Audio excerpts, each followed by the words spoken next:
Ladies and gentlemen, hey, hi, how you doing? Welcome back to the channel. Thank you so much for stopping by. As we know, right now in the overall Warzone meta, there's a lot of pretty competitive options to use across a bunch of different weapon categories, whether you're looking for close range or long range, but there are a few standout weapons now, even in the meta, that just downright in the correct hands are overpowered. If you use these weapons correctly, pretty much nothing is going to stand a chance unless it's a different weapon on the list. So today we are breaking down the 5 most OP loadouts you can run right now. If you enjoy the video, if you find it helpful, if you use the various different screenshots to help you get your builds in game, do me a favor, drop a like. It is seriously appreciated and it does really help the channel. And if you're new here, you want to guarantee you're always up to date with everything going on, whether it's meta breakdowns, news, updates, you name it. Be sure to hit that subscribe button and turn on those post notifications. So we'll get a pretty obvious one out of the way, and this is overpowered absolutely if you know what you're doing with it. Is the Lachmann Shroud, the newest SMG, the newest weapon here in Warzone 2. This thing can be absolutely busted or just so mediocre depending on your level of skill.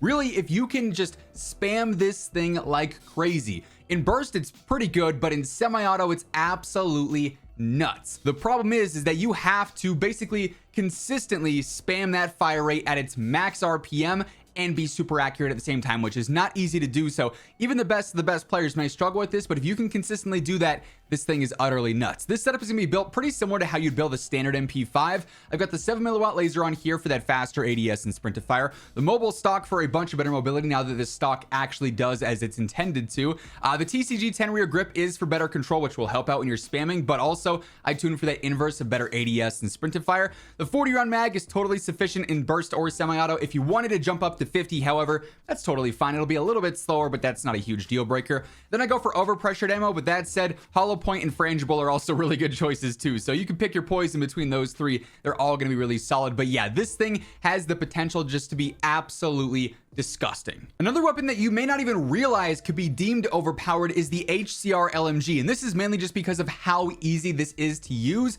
It results in a realistic TTK over long range that's better than the majority of the weapons you're probably running. If you're using a higher recoil weapon, like for instance the RAW, which is crazy higher damage than the HCR, or the 7.62 or a Lachmann 7.62, these are high damage output weapons that have rough recoil. This thing is mediocre damage but is a laser beam, so you're going to be able to actually fry with this. We covered this in our accuracy meta video the other day. This thing is actually ridiculously good and you probably don't realize it. So here I got the AMOP V4 standard optic. If there's one that you prefer more, whether it's a recharge, a blue dot, whatever the case may be, always run what you're the most comfortable with instead. Stip 40 rear grip's gonna make this even easier to control with just straight up recoil control, so I love having that on there. High velocity ammo, since the barrels here are pretty useless, you don't need to have to worry about picking between this and under barrel and ammo, so pretty nice there. I like that. Obviously gonna make it more consistent in the mid to long range. Ripper under barrel here is great for making this recoil pattern even more predictable with that reduced sway and better stabilization, so that's obviously very clutch. Then I like the Harbinger D20. It's going to add in a little bit of control here, helps out with that range and velocity as well. That said, this is so easy that if you wanted to drop down to a snappier suppressor like the Echoless 80, that's also a really good choice too. There's a lot of different ways you can mix and match attachments with this, and it's going to be solid in pretty much all of them. Now the SO14 currently is making a run for the best battle rifle in the game, honestly,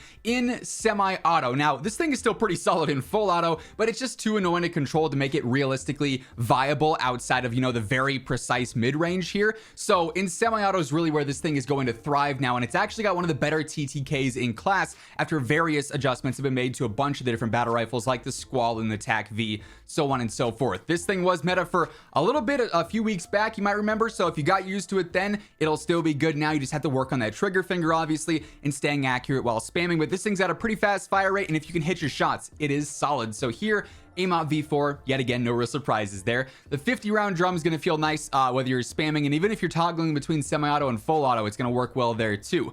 Ripper underbarrel is so clutch on semi-auto weapons because it is going to help out that recentering and stabilization, so going to make it way easier to use. I like Sack and Shred 40 on here just because when you do spam, there is some noticeable recoil, so this will help out there. That said, if you want to jump over to a suppressor, again, you know, Talon 5, Polar Fire S, either or there is going to work just fine for that. And then I like the Boremaster barrel, better control, damage, and velocity, a little bit more than just high velocity here. And in semi-auto, I feel like that is pretty valuable for various different reasons with the better range and better control. So definitely a solid weapon. It takes a bit of getting used to, but if you can master it, you are going to dominate. Now, you just heard me mention it, but the Lachmann 7.62, yes, Full auto 7.62 is still technically the most broken gun in the game. However, it is wildly balanced by its control, which is utterly abysmal, pretty much limiting this to just being a mid-range gun. You can't really use this thing at 50, 60, 70 meters. It's got to be closer than that. So for Resurgence, this thing is ridiculous. If you're playing mid-range on Al-Mazrah, it's also just so broken, but it is super tough to use. Definitely the most difficult weapon on the list here today, but it is the highest risk, highest reward. Without a doubt, this TTK is absolutely insane at all levels. So again, I got AMOB V4 here. Once more, use whatever optic you're the most comfortable with. 50 round drum you definitely want, because you will be missing shots, and this will help sort of correct that here and there. It's a little more forgiving when you have more ammo to back you up rather than running out because you missed too many shots. Ripper Runner Barrel yet again for that better stabilization, especially for swapping between semi-auto and full auto. That's super clutch. Bore 490 is going to help out a ton in full auto because this focuses a lot on horizontal control, which makes the pattern a little bit more vertical based and thus a little bit easier to control and predict over ranges, which is super nice. And then Rat Barrel here, just simply better control and better velocity. We really want to focus in obviously on that recoil control. Technically speaking, this could be considered the lowest recoil setup you could like realistically run for the 7.62. That's not saying a ton because it still has a bunch of recoil, but this is about as good as it's going to get, and you can try and fry with this. And then lastly, I've got the Chimera, because in the close range, the first damage range for this, it is pretty insane. It's going to be outgunning pretty much all the other close to mid-range rifles that we have in the game. It's also going to be gunning SMGs at the same time too. This thing's close range damage is nuts. Now, it's pretty much exclusively built for the close range with that in mind. The velocity on the Chimera is way worse than the other rifles, so you're going to be really limited in the mid-range and the long range with that. So you really just want to optimize this for speed and aggression those first 20, 30 meters or so, and this thing's going to fry there. So that being said, here I got the basic 45 round extended mag. That's the max here, and that's totally sufficient.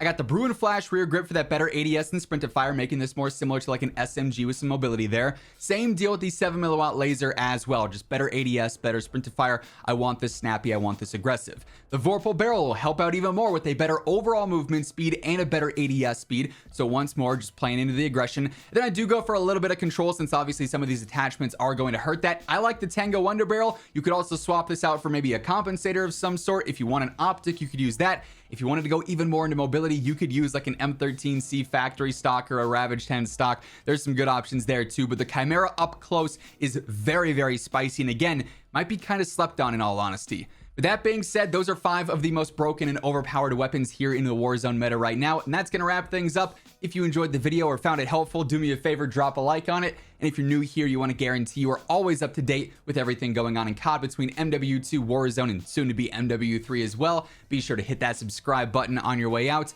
But once again, thank you so much for tuning in, and until next time, take it easy, have an awesome rest of your day, and I will catch you guys later. Peace out.